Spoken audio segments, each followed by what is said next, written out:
Hi guys, welcome back to my YouTube channel. So ಇವತ್ತು ಓಲಡಿಗೆ CCTV ಕ್ಯಾಮ್ರಾನ install ಮಾಡಕ್ಕೆ ಬಂದಿದ್ದೀನಿ. ಕಂಪ್ಲೀಟಾಗಿ ವೀಡಿಯೋ ತೋರಿಸ್ತೀನಿ. ದಯವಿಟ್ಟು ಯಾರು ವೀಡಿಯೋ ಸ್ಕಿಪ್ ಮಾಡಿದ್ದೀರಾ ಕಂಪ್ಲೀಟಾಗಿ ನೋಡಿ. ಸೊ ಯಾರ್ಯಾರು ಹೊಸ್ದಾಗಿ ನನ್ನ ಚಾನಲ್ನ ನೋಡ್ತಿದ್ದೀರಾ ದಯವಿಟ್ಟು ಸಬ್ಸ್ಕ್ರೈಬ್ ಮಾಡಿ, ಲೈಕ್ ಮಾಡಿ, ಶೇರ್ ಮಾಡಿ, ಸಪೋರ್ಟ್ ಮಾಡಿ ಅಂತ ಕೇಳ್ತಾ ಇದ್ದೀನಿ. ಫ್ರೆಂಡ್ಸ್, ಇವ್ರಿಗೆ ಹಾಕಿರೋ ಎಲ್ಲ ಬ್ರಾಂಚ್ ಕ್ಯಾಮ್ರಾನು HD ಕ್ಯಾಮ್ರಾನೇ. ಸೊ ಎಲ್ಲ ನಾರ್ಮಲ್ ಕ್ಯಾಮ್ರಾ ಮತ್ತು ಒಂದೊಂದು ಕಲರ್ ಕ್ಯಾಮ್ರಾ ಹಾಕಿದ್ದೀವಿ. ಸೊ ಎಲ್ಲ ಬ್ರಾಂಚ್ಗೂ HD ಕ್ಯಾಮ್ರಾನೇ ಹಾಕಿರೋದು. ಸೊ ಈಗ ಆಲ್ಮೋಸ್ಟು ಎಲ್ಲ ಇನ್ಸ್ಟಾಲ್ ನಡೀತಾ ಇದೆ. ಸೊ ಇನ್ಸ್ಟಾಲ್ ಮಾಡೋದು ನಿಮಗೆ ತೋರ್ಸೋಕ್ಕಾಗ್ತಾಯಿಲ್ಲ, ಯಾಕಂದರೆ ತುಂಬ ಬ್ರ್ಯಾಂಚು ಅಂದರೆ ಒಂದು ದಿವಸದಲ್ಲಿ 4 ಬ್ರ್ಯಾಂಚು ಕಂಪ್ಲೀಟ್ ಮಾಡಬೇಕು. ಸೊ ಅದಕ್ಕೋಸ್ಕರ ಜಾಸ್ತಿ ವಿಡಿಯೋ ಮಾಡೋಕ್ಕಾಯ್ತಲ್ಲ. ಸೊ ಇದು ಬಂದು HD camera, 2MP colour, 2MP normal camera ಇದು. ಸೊ ಇನ್ಸ್ಟಾಲ್ ಮಾಡಿಲ್ಲ, ಇದು ಮಾಡಬೇಕು, ಎಲ್ಲ ವೈರಿಂಗ್ ಮಾಡ್ತಾಯಿದ್ದೀವಿ. ಸೊ ನಿಮಗೆ ಜಾಸ್ತಿ ವೈರಿಂಗ್ ಮಾಡೋದು ತೋರ್ಸೋಕ್ಕಾಗ್ತಾಯಿಲ್ಲ. ಫ್ರೆಂಡ್ಸ್, ಆಲ್ಮೋಸ್ಟ್ ನಾವು ಬೆಳಗ್ಗೆಯಿಂದ ಸಂಜೆವರೆಗೂ ಆಲ್ಮೋಸ್ಟ್ ಒಂದು 4 ಬ್ರಾಂಚು ಮುಗಿಸಿದ್ದೀವಿ. ಸೊ ಒಂದು ದಿವಸದಲ್ಲಿ. ಸೊ ರ್ಯಾಕ್ ಎಲ್ಲ ಫಿಟ್ಟಿಂಗ್ ಆಗಿದೆ, ಕನೆಕ್ಷನ್ ಎಲ್ಲ ಆಗಿದೆ, ನೋಡ್ತಾ ಇರ್ಬೋದು.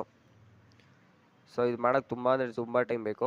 ಸೊ ನಾವೇನೇನು ಮೆಟೀರಿಯಲ್ ಯೂಸ್ ಮಾಡಿದ್ದೀನಿ ಅಂತ ಸೊ ಇದರಲ್ಲಿ ಹಾಕಿದ್ದೀನಿ. ಸೊ ಇದು ಬಂದು ಡಿವೇರು, 4 ಚಾನಲ್ ಡಿವೇರು, ಇಕ್ವಿಸನ್ ಕಂಪ್ನಿದು. ಸೊ ನಾವು ಆಲ್ಮೋಸ್ಟು ಯೂಸ್ ಮಾಡೋ ಬ್ರ್ಯಾಂಡ್ ಯಾವುದು ಅಂದರೆ ಇಕ್ವಿಸನ್ನೇ friends. Hikvision number 1 brand. So ಅದಕ್ಕೆ ನಾವು ಜಾಸ್ತಿ ಅದನ್ನೇ ಯೂಸ್ ಮಾಡೋದು. ಸೊ ನೋಡ್ತಾ ಇರ್ಬೋದು ಡಿವೇರ್ದು ಡೀಟೇಲ್ಸು. ಸೊ ಗೈಸ್, ಇದೇ ತೊಗೊಳ್ಳಿ, ಯಾರೇ ತೊಗೊಂಡ್ರು ನಾನು ಇದೇ ಸಜೆಸ್ಟ್ ಮಾಡೋದು. ಇಕ್ವಿಸನ್ ನಂಬರ್ 1 ಬ್ರ್ಯಾಂಡು. ಫ್ರೆಂಡ್ಸ್, ನೀವು ಯಾರೇ ತೊಗೊಂಡ್ರು ದಯವಿಟ್ಟು ಇಕ್ವಿಸನ್ ಕಂಪ್ನಿದೇ ತೊಗೊಳ್ಳಿ, ಡಿವೇರ್ ಅಂತ ಹೇಳ್ತೀನಿ. ಸೊ ಯಾಕಂದರೆ ಅದೇ number 1 brand. So CP plus ಎಲ್ಲ ಇದೆ, CP ಪ್ಲಸ್ಸು ಅಷ್ಟು ನಿಮಗೆ ಇದಾಗಲ್ಲ. ಸೊ ಇಕ್ವಿಸನ್ನು ನಂಬರ್ 1 ಬ್ರ್ಯಾಂಡು. ಸೊ ಚೆನ್ನಾಗಿದೆ. ಸೊ ಯಾರೇ ತೊಗೊಂಡ್ರು ಅದನ್ನೇ ತೊಗೊಳ್ಳಿ. ಸೊ ಯಾರ್ಯಾರು ಹೊಸದಾಗಿ ಬೇರೆ ಕಡೆ ಕ್ಯಾಮ್ರಾ ಹಾಕ್ಸ್ಕೋಬೇಕಂದ್ರೆ ಸೊ ಅದನ್ನೇ ನೋಡಿ ತೊಗೊಳ್ಳಿ ಅಂತ ಹೇಳೋಕ್ಕೆ ಇಷ್ಟಪಡ್ತೀನಿ. ಸೊ ಫೈನಲ್ ಆಗಿ ಡಿಸ್ಪ್ಲೇ ಆನ್ ಮಾಡಿ ನೋಡಿ. ಸೊ ಸೆಟ್ಟಿಂಗ್ಸ್ ಮಾಡ್ತಾಯಿದ್ದಾರೆ. ಸೊ ಇದು ಬಂದು ಟೋಟಲ್ 4 ಕ್ಯಾಮ್ರಾ, 4 ಸೈಡು.